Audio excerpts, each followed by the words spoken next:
días.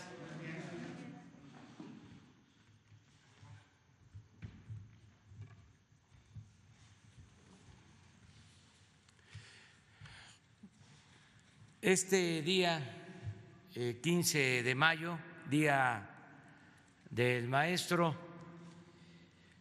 felicitamos a todas las maestras, maestros de México, de nuestro país. Les agradecemos por todo lo que hacen, por la gran labor que realizan en la enseñanza de niños, adolescentes, jóvenes, estudiantes. Son nuestras maestras, nuestros maestros, el alma de México. Gracias a nuestras maestras, nuestros maestros, muchos mexicanos, millones de mexicanos, hemos podido formarnos, educarnos. Desde que llegamos al gobierno, por compromisos que hicimos a lo largo de muchos años de lucha en favor de la educación pública, en favor de las maestras, de los maestros, hemos estado actuando con respeto al sector magisterial, a los trabajadores de la educación. Ya no es como antes, que se difamaba a las maestras, a los maestros, cuando había la clara pretensión de convertir la educación en un privilegio, olvidando que la educación es un derecho. Por eso condenamos en su momento la llamada reforma educativa y se cumplió con el compromiso de cancelarla. Para los que pensaban distinto o siguen manteniendo esa postura, baste decirles y que se sepa en todo México, que se escuche bien, que se escuche lejos. Desde que estamos en el gobierno, y una vez que cumplimos con el compromiso de cancelar la mal llamada reforma educativa y hemos llevado a cabo una relación respetuosa con maestras y maestros, con el sindicato de maestros, con la coordinadora de el movimiento democrático, desde que iniciamos, repito, este gobierno y por nuestro proceder respetuoso y escuchando siempre al sector magisterial, a todas las expresiones, a todas las tendencias, no hemos tenido ningún conflicto. Y hay constancia de ello. Es cuando menos paros o cierres de escuelas han habido. Por eso, nuestro reconocimiento a las maestras, a los maestros. Nosotros no pensamos como se sostenía antes de que los maestros eran irresponsables y que no cumplían con su misión. Al contrario, nosotros siempre hemos sostenido y vamos a seguir sosteniendo que los maestros son fundamentales. Repito, las maestras, los maestros, los trabajadores de la educación son como el alma de México. Felicidades. Le he pedido al secretario de Educación, Esteban Moctezuma, que él se haga cargo de dirigir un mensaje en nombre del Gobierno de la República a todas las maestras, a todos los maestros de México. Le damos la palabra a Esteban. Gracias, presidente. Con su permiso, señor presidente, muy buenos días a todas y a todos. Y a todas las maestras y los maestros, queremos decirles que si hay algo que sentimos hoy en su día, es que se les extraña. Sobre todo sus niñas y niños los extrañan mucho. Se les extraña porque se reconoce que las maestras y los maestros son insustituibles, que no obstante los esfuerzos en casa por ayudar a aprender a nuestras hijas e hijos, nietas y nietos, siempre hace falta esa paciencia, ese profesionalismo, esa pedagogía que hace que las niñas y los niños mantengan la atención y el gusto por aprender. En 1917, y de ahí viene la celebración del 15 de mayo, siendo Venustiano Carranza presidente de México, se decretó celebrar en esta fecha al magisterio para conmemorar también la captura de Maximiliano de Habsburgo, que se logró gracias a la toma de Querétaro por el general Mariano Escobedo en 1867. De ahí viene esta celebración. Pero hoy es una celebración a las maestras y los maestros muy distinta a todas las precedentes.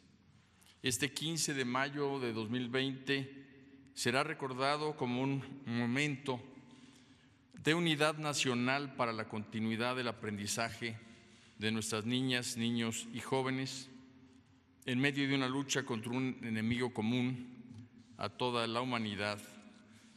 Y en el centro están las maestras y los maestros. Porque arrancar desde cero para no interrumpir el aprendizaje y crear un sistema de educación a distancia desde casa hubiera sido imposible sin el compromiso a fondo del magisterio con un proyecto inédito de la educación mexicana. Uno de los mayores desafíos de la historia para el sistema educativo nacional ha sido afrontado por la entereza de nuestras maestras y maestros. En pocos días pudieron adaptarse a condiciones imprevistas. En un abrir y cerrar de ojos acondicionaron sus hogares para seguir vinculados con sus alumnos y atenderlos de la mejor manera posible. Pero no están solos. El presidente Andrés Manuel López Obrador entregó el año pasado 180 millones de ejemplares de libros de texto gratuito que fueron la base para que el aprendizaje no se interrumpiera. Se entregaron libros en macrotipo y braille para quienes tienen una discapacidad. También, no obstante los graves problemas económicos derivados de la caída de los precios del petróleo y del turismo, ha estado al pendiente de garantizar el salario magisterial. En televisión, también se mostró la unidad nacional por nuestra educación. Muchas instituciones acudieron al apoyo. Destaco al Instituto Politécnico Nacional con Canal 11, a la Suprema Corte de Justicia con Justicia TV, a Televisión Educativa con Ingenio TV, a la UNAM con TV UNAM, al Sistema Público de Radiodifusión del Estado Mexicano, a la Red de Radiodifusoras y Televisoras Educativas y Culturales de México con 31 estaciones estatales de televisión, estaciones privadas y empresas que ayudaron como Televisa, Total Play, Claro Video, Dish, Easy, Axel, Sky y Megacable. En Internet, Google y Microsoft y YouTube, Fundación Carlos Slim, Colmex, Khan Academy, Red Magisterial, Anuyes, CENTE e integrantes de la Benemérita Escuela Nacional de Maestros.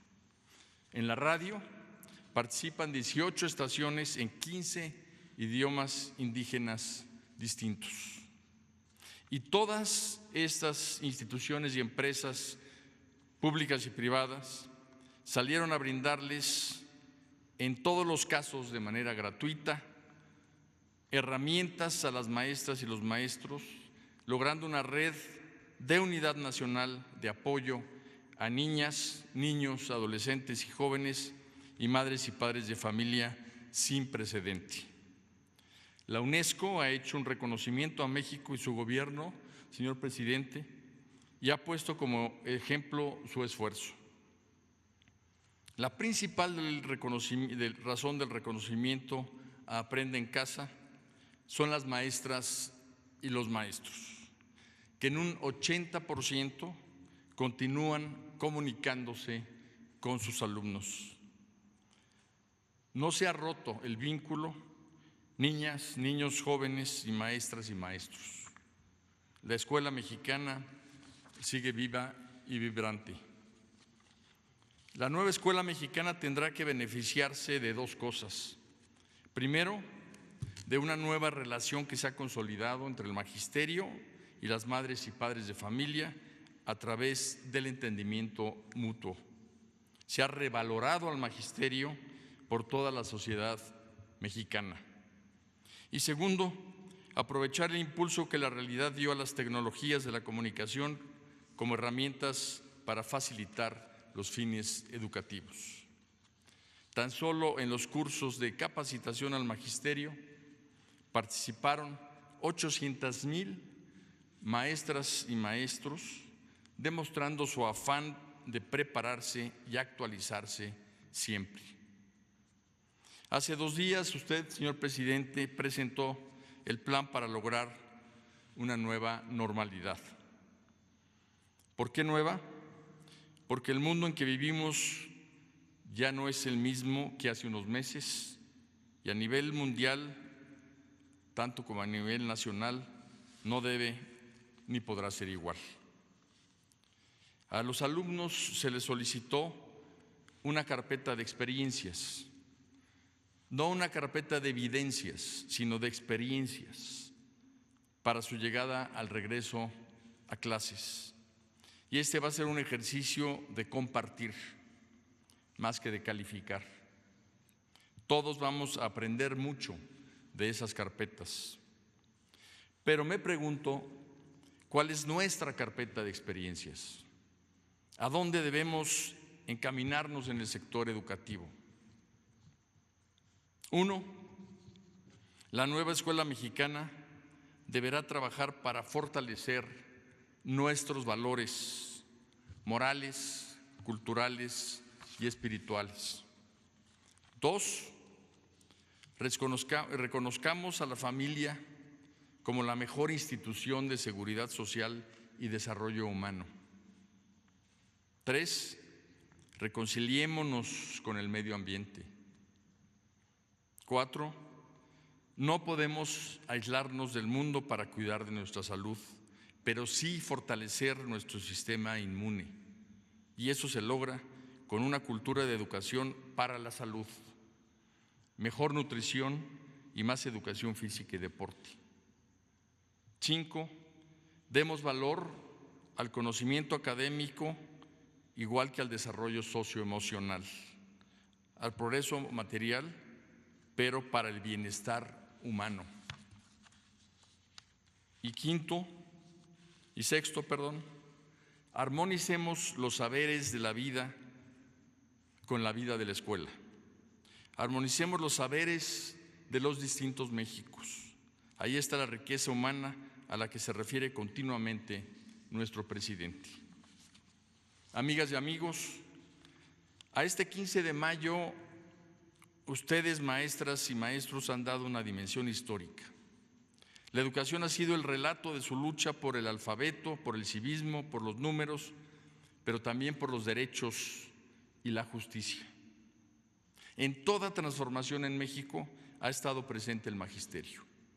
En la lucha por la independencia tenemos a un maestro, Hidalgo. El dicho reza que un buen maestro es superado por el alumno.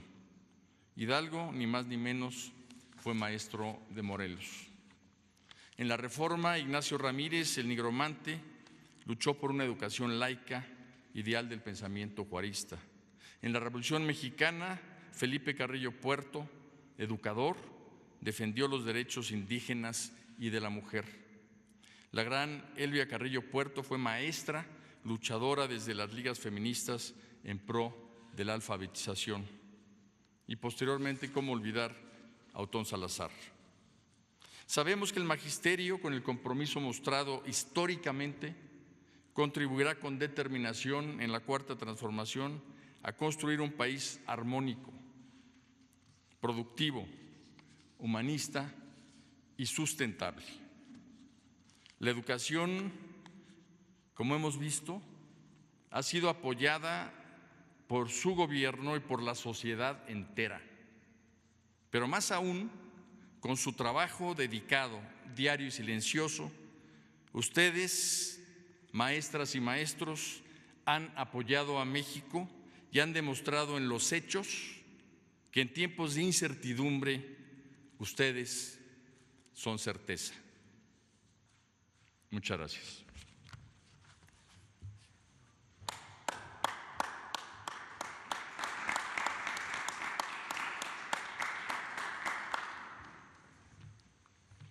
Felicidades, maestras y maestros.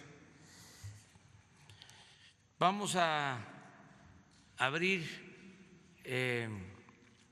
nuestro diálogo circular, como todos los días.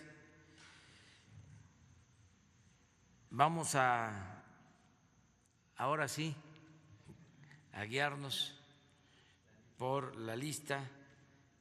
Liliana Mejía García.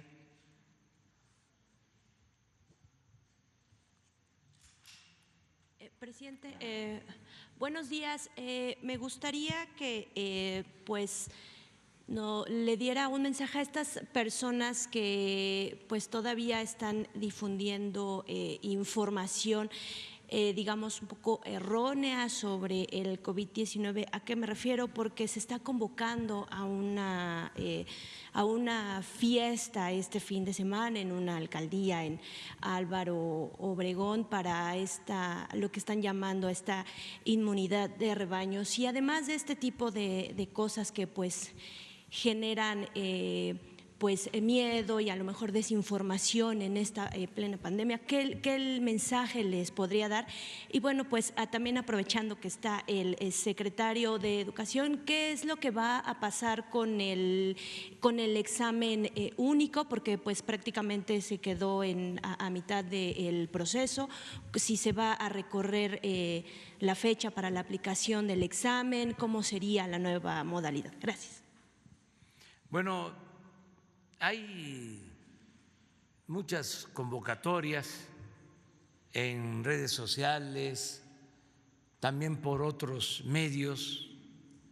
Hay mucha información relacionada con la pandemia, pero la gente está muy informada. Voy a reiterar, aunque parezca disco rayado, tenemos un pueblo ejemplar, un pueblo muy informado, muy responsable. Entonces, ya no es fácil manipular al pueblo. Ya la gente ha despertado. Por eso no debemos de preocuparnos demasiado por ese tipo de convocatorias. La gente sabe muy bien lo que le conviene y lo que no le conviene, y a lo mejor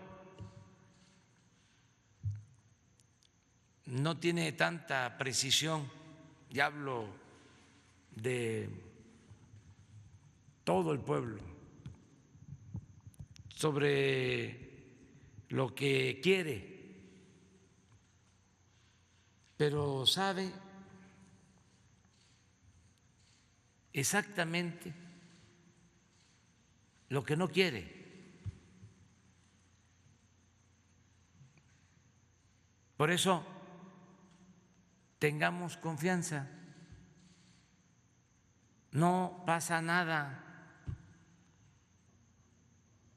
Además, garanticemos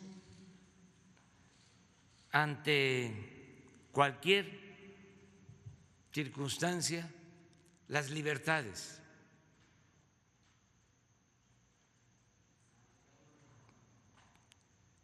No al autoritarismo, no a las prohibiciones. Ya no hay ciudadanos imaginarios, son ciudadanos de verdad, responsables, los ciudadanos mexicanos, mujeres y hombres libres y conscientes. Esa es nuestra fortaleza y por eso hemos resistido todas las campañas de desinformación, las noticias falsas, el amarillismo que brotó, emergió en esta temporada, no solo por el coronavirus, sino porque se quiso utilizar para detener, frenar, debilitar el proceso de transformación que está en marcha. Sin embargo, no ha tenido efecto. Siguen los reportajes que distorsionan la realidad, siguen insistiendo, sugieren de que ocultamos los fallecimientos, se sorprenden de cómo es que no hay tantos difuntos, van a los panteones, van a los hornos crematorios. No solo medios nacionales, extranjeros, hacer reportajes, pero no tiene efecto, porque hemos estado actuando de manera responsable y no ocultamos los hechos, hablamos con la verdad. Entonces, al final, el juez es el ciudadano.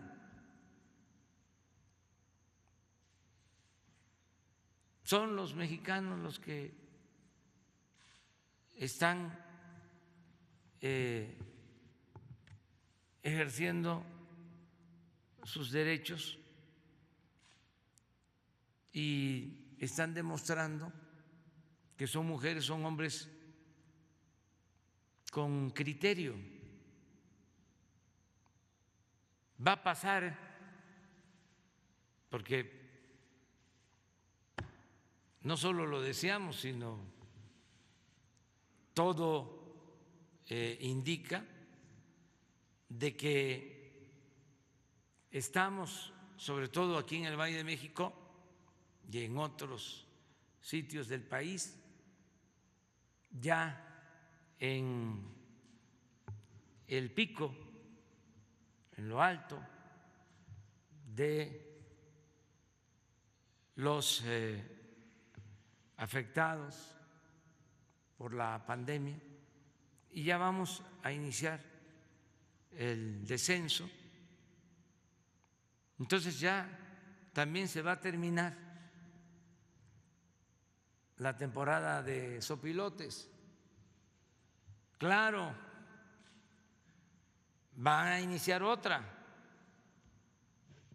pero por lo pronto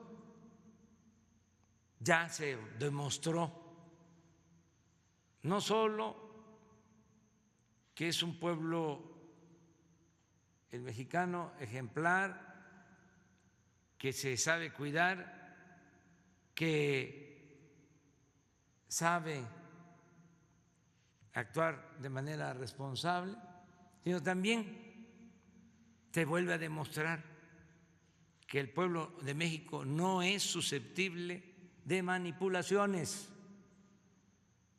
Esa es otra lección que nos deja esta pandemia. Aprovecho para hacer un llamado a todos los mexicanos.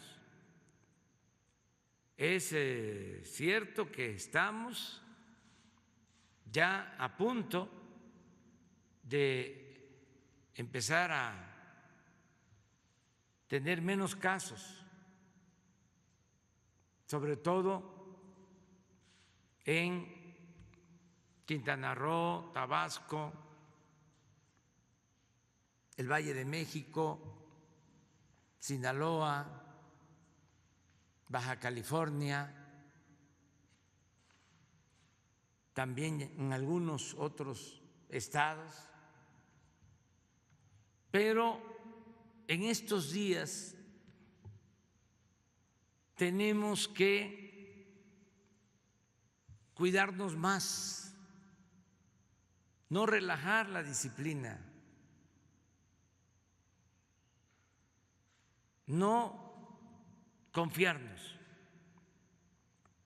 Tenemos las proyecciones de los técnicos, de los científicos, de los matemáticos, de que estamos arriba y que en unos días,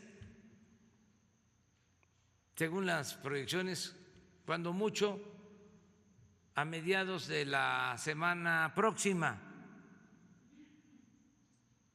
empieza un descenso en los sitios de más afectación. Pero si en estos días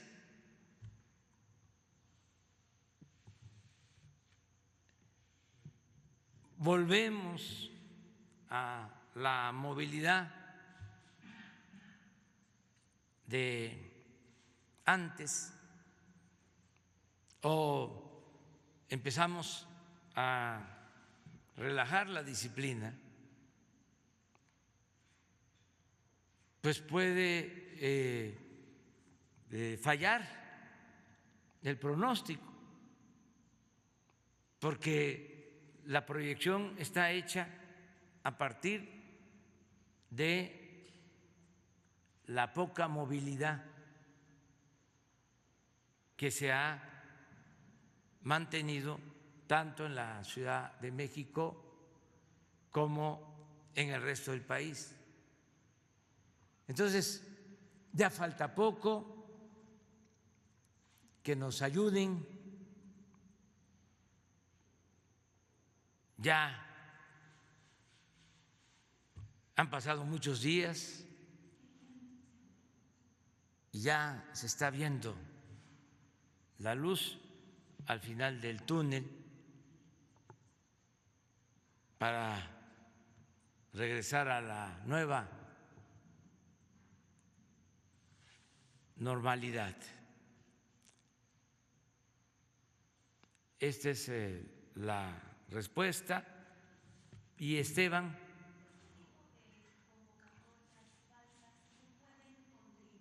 ¿A que pueda alargarse este pico de? Sí, siempre y cuando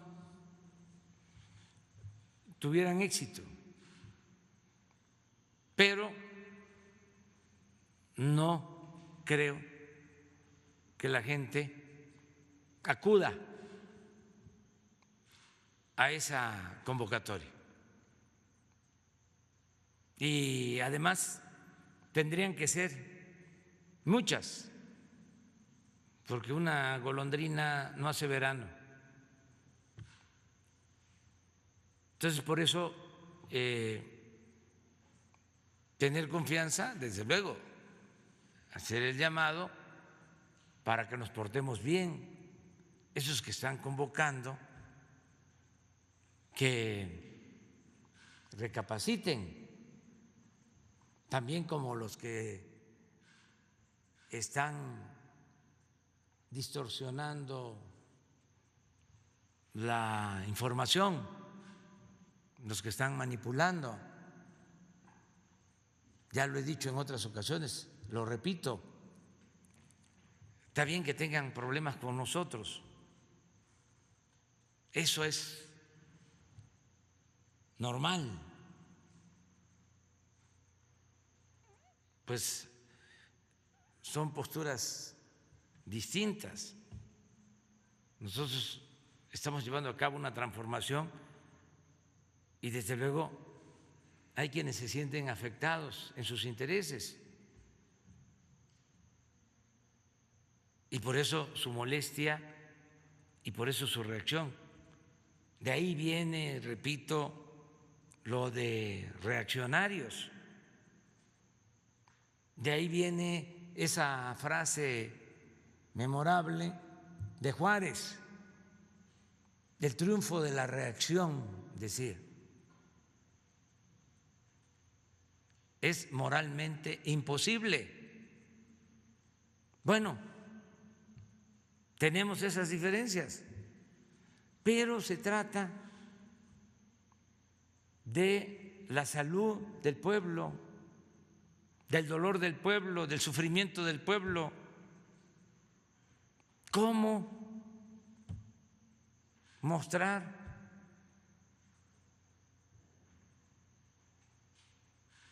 esas situaciones de angustia, de dolor, de tristeza? ¿Cómo hacer reportajes sobre panteones, sobre crematorios?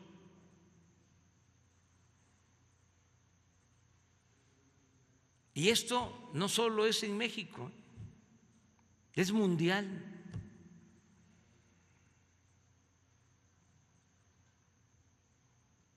Porque hay una crisis como parte de la decadencia, no solo en la economía, no solo hay una crisis de bienestar social, de pérdida de valores, hay una crisis también por la falta de ética en el manejo de la información en México y en el mundo.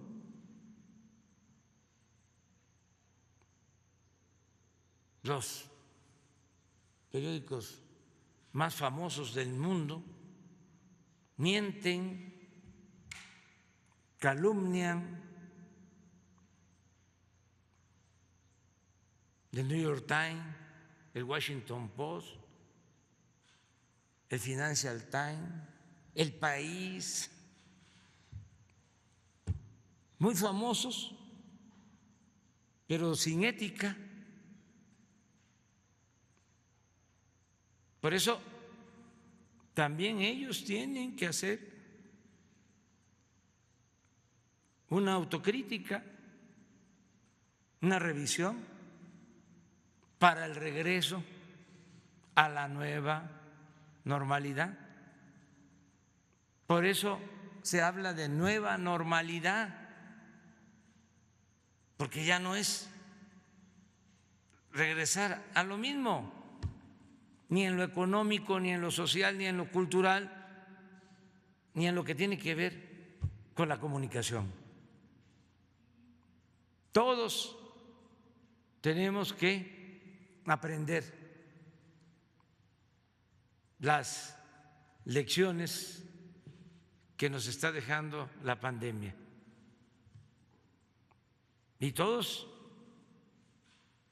replantearnos nuestras conductas, así como ya el lavarnos las manos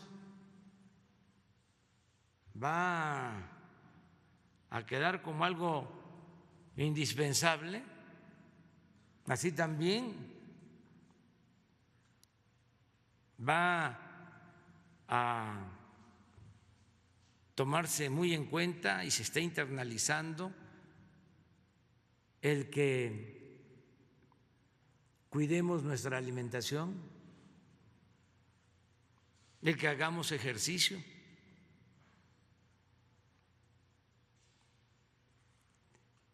En el terreno de la economía, que pensemos en el bienestar, no solo en el crecimiento.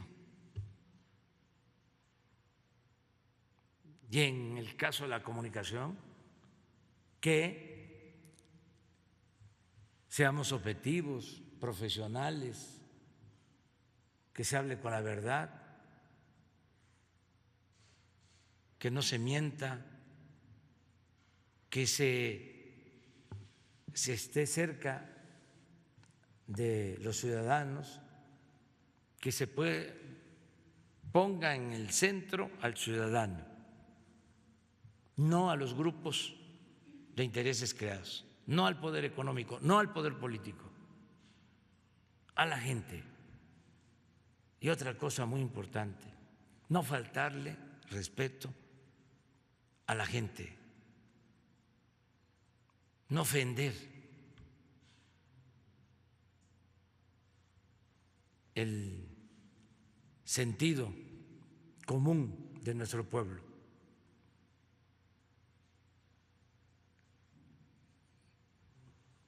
Todo esto es lo nuevo.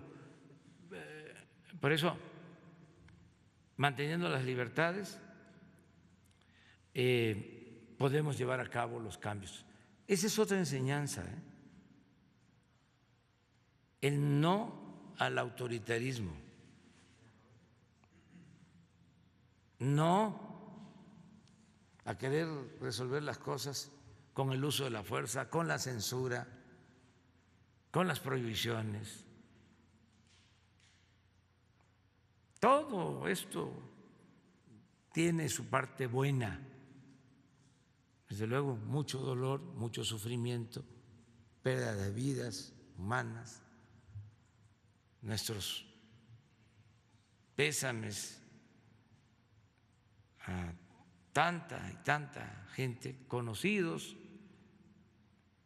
Antes se decía, no existe la pandemia, ¿conoces a alguien que haya perdido la vida? Y cuando iniciaba la pandemia, Muchos decían, no conozco a nadie, pero ahora ya sabemos de gente conocida que desgraciadamente perdió la vida por la pandemia. Entonces, sí tenemos que cuidarnos en esta etapa y seguir adelante. Esteban te responde la otra pregunta. La pandemia vino a trastocar todos los calendarios. Entonces, obviamente, los calendarios de exámenes han padecido y padecerán cambios. Tenemos, por ejemplo, pues los exámenes o los procesos de ingreso al magisterio, tenemos el paso de la secundaria a la preparatoria, tenemos el paso de la preparatoria a la universidad. Entonces, lo que nosotros estamos obligados y lo hemos informado es a seguir las recomendaciones de la Secretaría de Salud, del Consejo de Salubridad General, y podemos convocar en función de que la gente ya pueda salir precisamente a presentar sus exámenes. El tema de equidad es muy importante en esto, por eso no se puede hacer todo en línea, porque habría muchísimas personas que no tendrían acceso y eso sería injusto. Por ello es que nosotros con toda oportunidad vamos a avisar de todas las fechas del calendario escolar que están pendientes y viéndolo desde el punto de vista del sistema educativo nacional, porque no podemos tomar decisiones para educación básica que después afecten a educación superior, por ejemplo. Entonces lo tenemos que hacer con visión de todo el sistema educativo nacional y así lo vamos a hacer. Por otra parte, la Secretaría de Salud nos está dando las curvas y las proyecciones que tienen de contagio estatales y tenemos una muy buena relación con todos los secretarios de educación de los estados. Nos reunimos frecuentemente, llevamos ya muchas reuniones durante la pandemia para coordinarnos y para hacer la cosa de manera ordenada, de forma que con toda oportunidad se avisará de cualquier cambio para cualquier tipo de examen dentro del sistema educativo nacional. Bueno, vamos con Juan Carlos Guzmán Martínez. ¿Qué tal, presidente? Buen día, secretario. Buen día, Carlos Guzmán de ABA Noticias. Tres preguntas. La primera, un poco relacionada con el tema del coronavirus. Usted ha reiterado que este fondo de 40,000 millones de pesos es adicional a lo que se tenía presupuestado originalmente para el rubro en el ejercicio fiscal de 2020, pero sin buscar denostar o en el caso de nosotros, pero hay voces que insisten el día de hoy, incluso nuevamente, en que este fondo es de los gastos catastróficos que se sacó de lo que fue el Seguro Popular. Si nos puede aclarar esta cuestión finalmente, usted ya lo ha explicado, pero creo que no les ha quedado claro a algunos, por principio de cuentas, esta pregunta, señor presidente. Sí, bueno, para levantar el sistema de salud pública se necesitaba tener presupuesto, porque hacían falta médicos, enfermeras, siguen haciendo falta. Los hospitales estaban en muy mal estado, sin equipo, con equipos inservibles. Me tocó verlo en mis giras, en las visitas a los hospitales. Muchas obras inconclusas, falta de medicamentos. Entonces decidimos inyectar más fondos al sector salud. actuando en 4 direcciones o resolviendo 4 asuntos. Primero, el que no falten los médicos y las enfermeras. Segundo, que no falten las medicinas. Tercero, que se mejoren las instalaciones y se tengan los equipos que se requieren.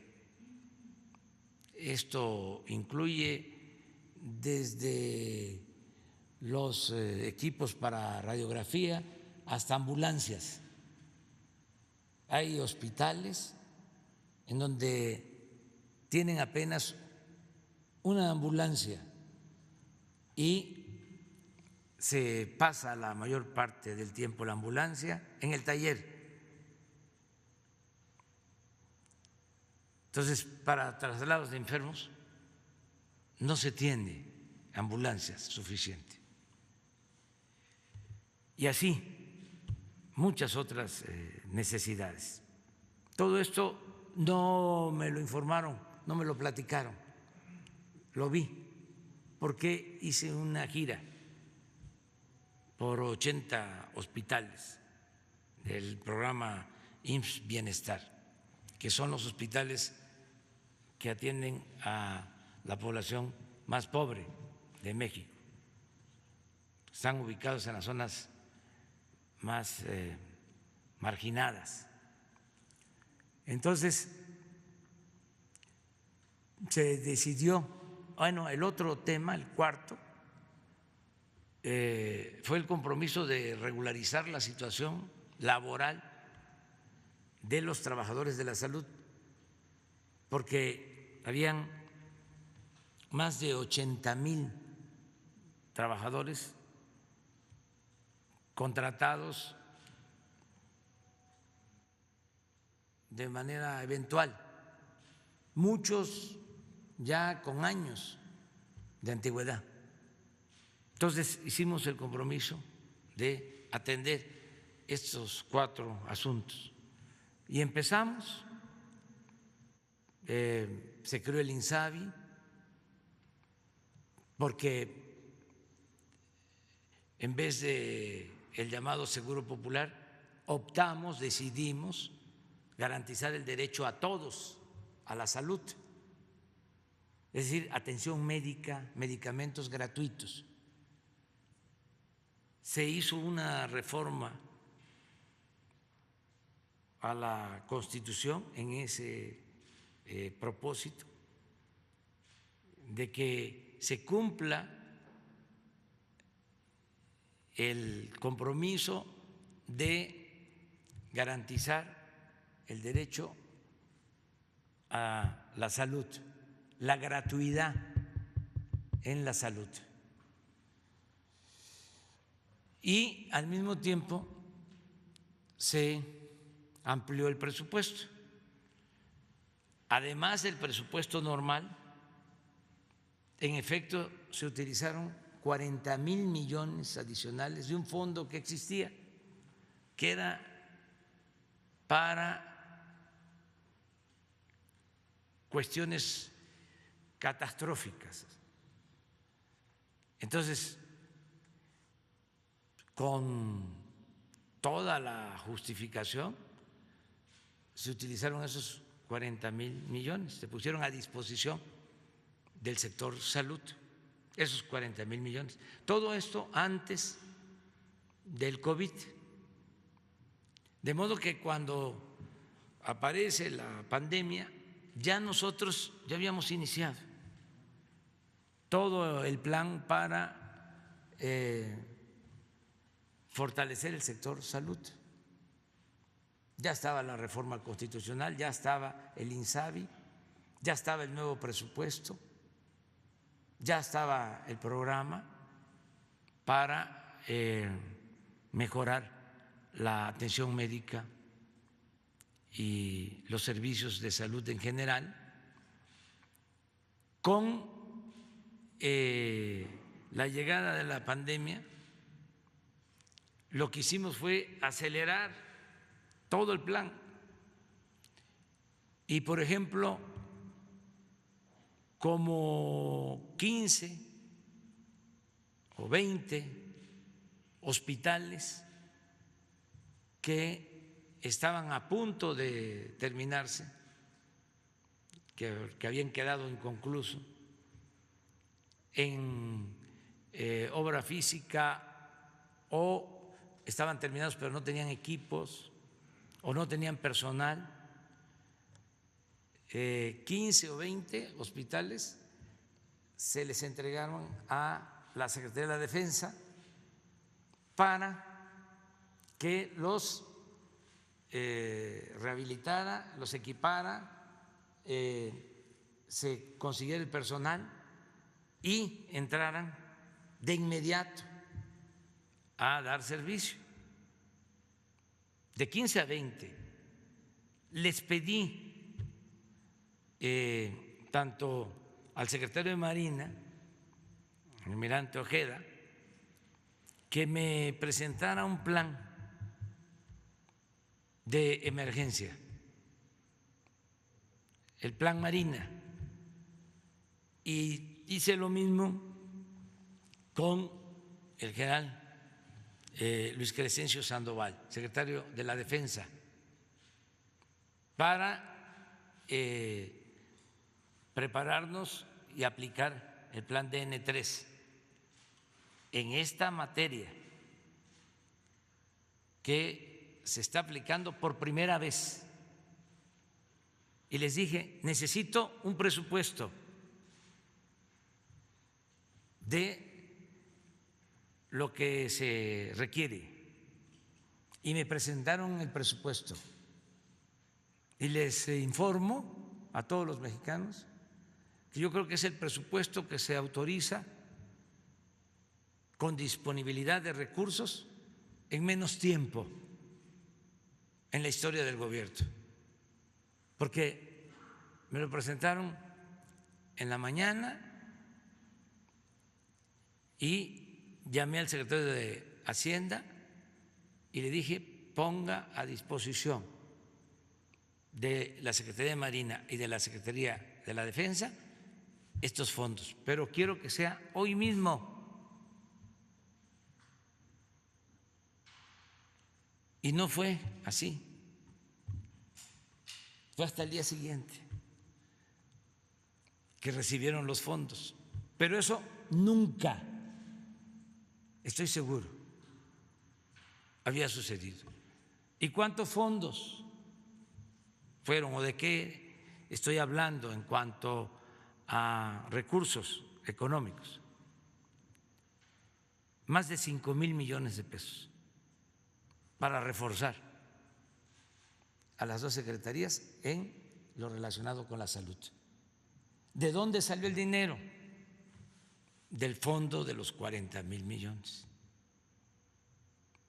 que se tenía. Entonces, ya hace 2 días se presentó un informe, está en las redes, sobre lo ejercido en materia de salud. ¿Qué le puedo decir al pueblo de México?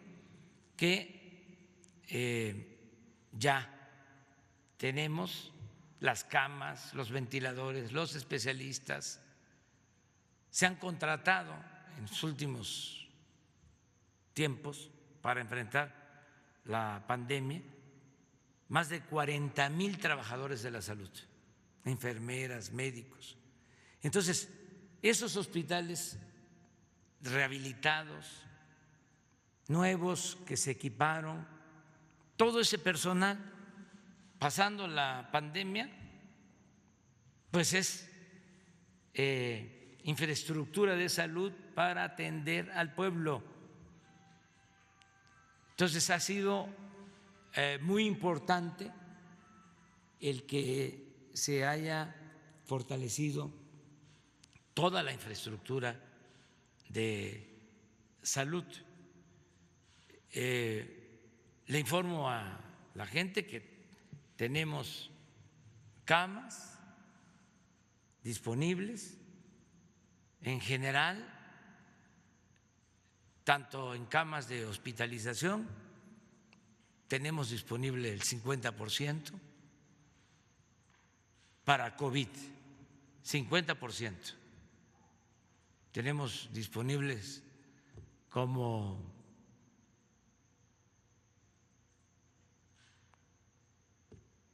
5,000 camas en general disponibles. Y para emergencia, para terapia intensiva, lo mismo, como 2,000 camas disponibles. Yo creo que más de lo que necesitamos, de las proyecciones, más graves, las proyecciones de una situación más severa para coronavirus, de lo máximo proyectado, tenemos la mitad de las camas. No hay problema de saturación. Todo esto se ha resuelto.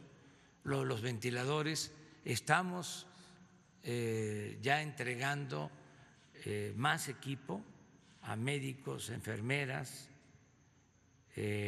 Ayer se llevaron a cabo entregas de cubrebocas de mejor calidad, porque es algo que está escaseando como otros equipos. Y también hay especulación. Me decían hoy que una mascarilla que costaba 70 pesos ya la venden en 250 pesos. Y no solo eso, que las plantas están controladas por los gobiernos, hay que hacer gestiones con los gobiernos para que nos apoyen con equipos, en este caso con mascarillas. Estamos por conseguir 1 millón de mascarillas más de buena calidad. Ya se tienen, no tenemos ahora déficit faltante, pero tenemos que prepararnos hacia adelante. Vamos a hacer una llamada al gobierno de Estados Unidos para esto, lo de las mascarillas. Nos han ayudado bastante con la entrega de los ventiladores, están cumpliendo. Lo mismo en el caso de China, que habían tenido algún problema, ya se está restableciendo el abasto de material, de equipo, y estamos todos los días atendiendo esto. Voy a hablar de algo muy triste, lamentable, pero también decirles que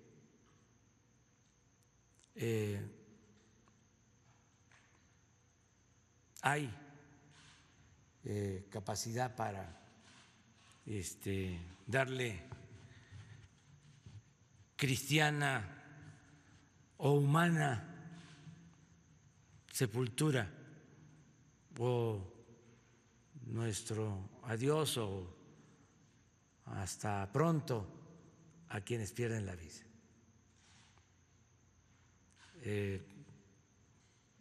Porque también eso lo previmos. Nosotros no podemos actuar de manera irresponsable. No tenemos derecho a fallarle al pueblo. Entonces, desde hace 2 meses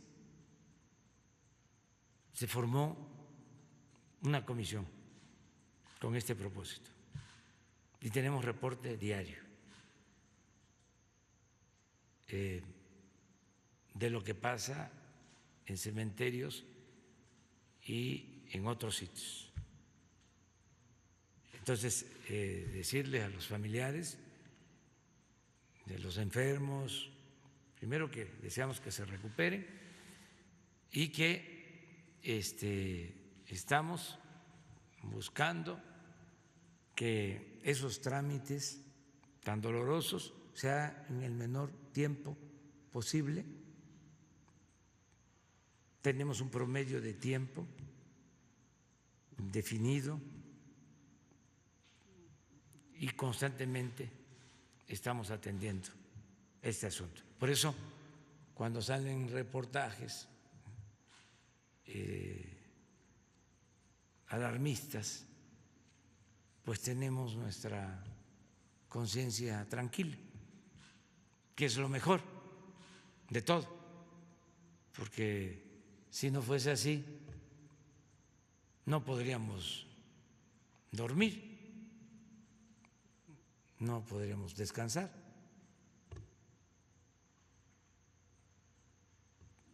La enseñanza también en esto, que tiene que ver con el quehacer público, con el servicio público, es de que hay que prevenir siempre, planear, prevenir y trabajar mucho, no confiarnos, para poder estar tranquilo. Puede ser que uno esté cansado físicamente, pero anímicamente está uno fuerte, que es lo más importante, la fortaleza moral para poder resistir. Ese es el escudo protector, el estar bien con nuestra conciencia, es el poder salir adelante. Me gustaría hacer un reconocimiento también a la Secretaría de Marina Armada de México, porque yo fui uno de los casos de lo de COVID-19 aquí en la conferencia en la tarde. Muy buena atención, mejor que en instituciones privadas. Me gustaría hacer público este reconocimiento al personal de Marina que tienen en el sur de la Ciudad de México. Excelente atención, yo asistí como civil, nadie sabía que asisto a las mañaneras, pero muy buena atención, sí me gustaría hacerlo patente. Y las dos preguntas siguientes, la primera relacionada con el sistema de pensiones de las AFORES. Antes de la pandemia del coronavirus, ya algunos ciudadanos buscando hacer válido el que son recursos los de las AFORES de ellos, mediante la Suprema Corte de Justicia habían logrado una jurisprudencia para poder obtener los recursos incluso en crisis como estas antes de los 65 años como está estipulado.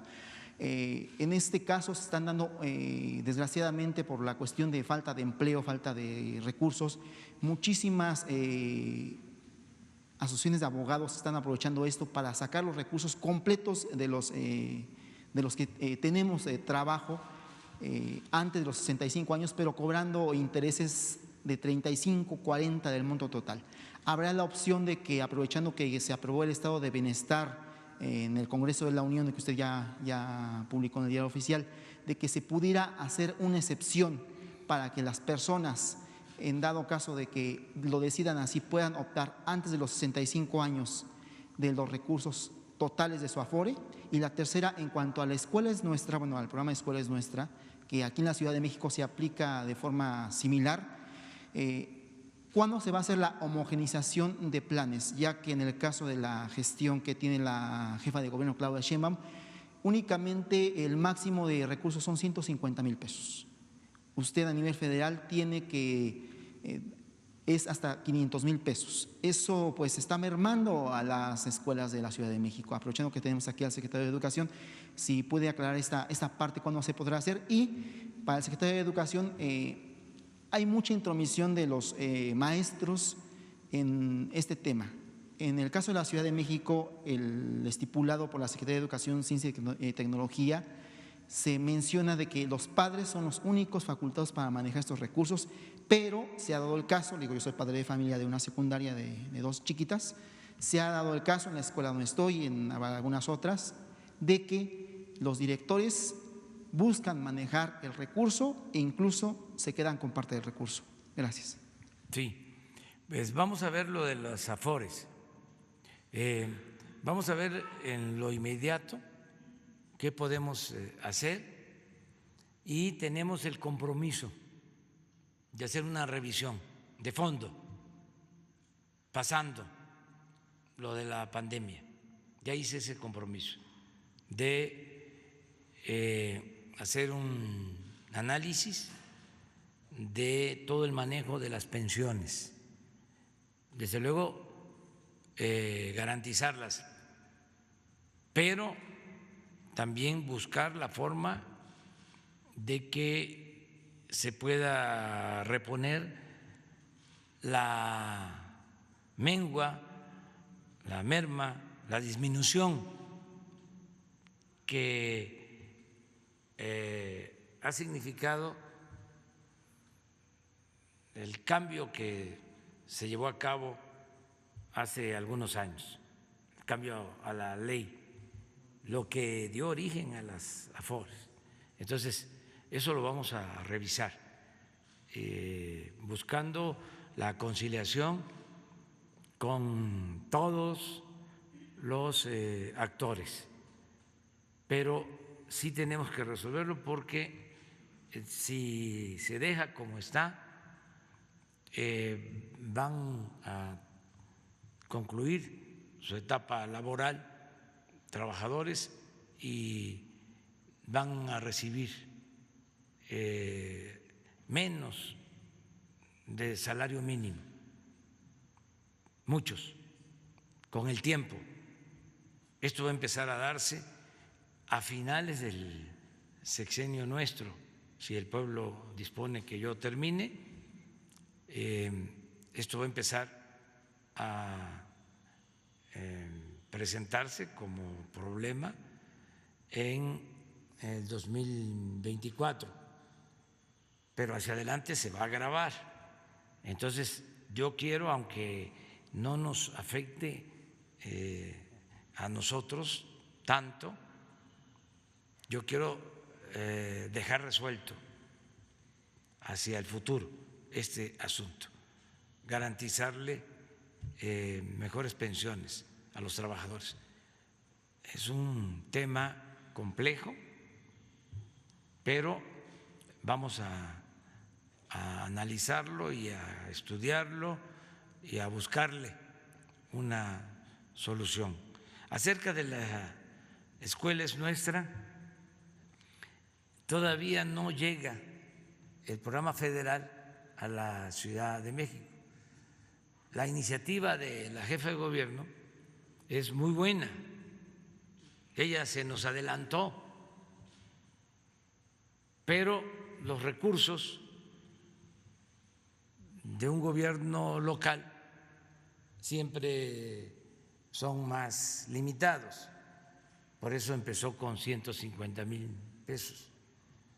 Nosotros entregamos 150,000, pero a las escuelas pequeñas de 5 a 50 alumnos, 200,000 de 50 a 150 alumnos y de 150 alumnos hacia adelante 500,000. Y ya llevamos más de 50,000 escuelas de las 103,000. O sea, vamos avanzando.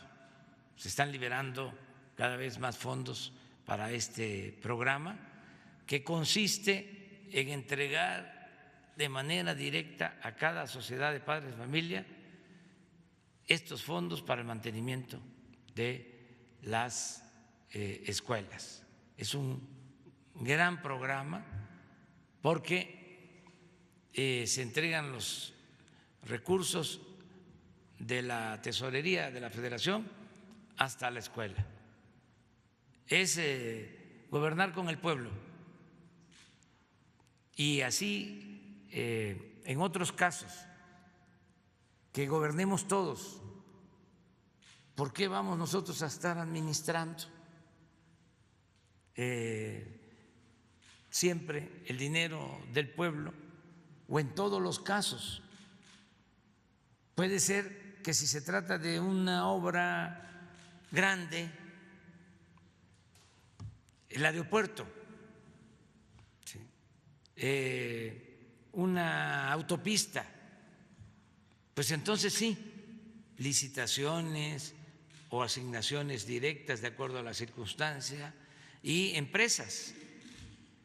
Pero si se trata de mejorar la situación de una escuela o la construcción de una vivienda o la construcción de un camino rural que se pueda hacer de concreto, bueno, mandar los fondos directos a la gente, como en Oaxaca, en lo colectivo y en lo personal, cómo deben de entregarse los fondos para mejoramiento, ampliación, construcción de vivienda al beneficiario y que ese beneficiario contrate a los maestros de obra, a los trabajadores de la construcción, y así gobernamos todos. O sea, no traemos la carga solo los servidores públicos, sino distribuimos las responsabilidades. Eso es la democracia, gobierno del pueblo, para el pueblo y con el pueblo.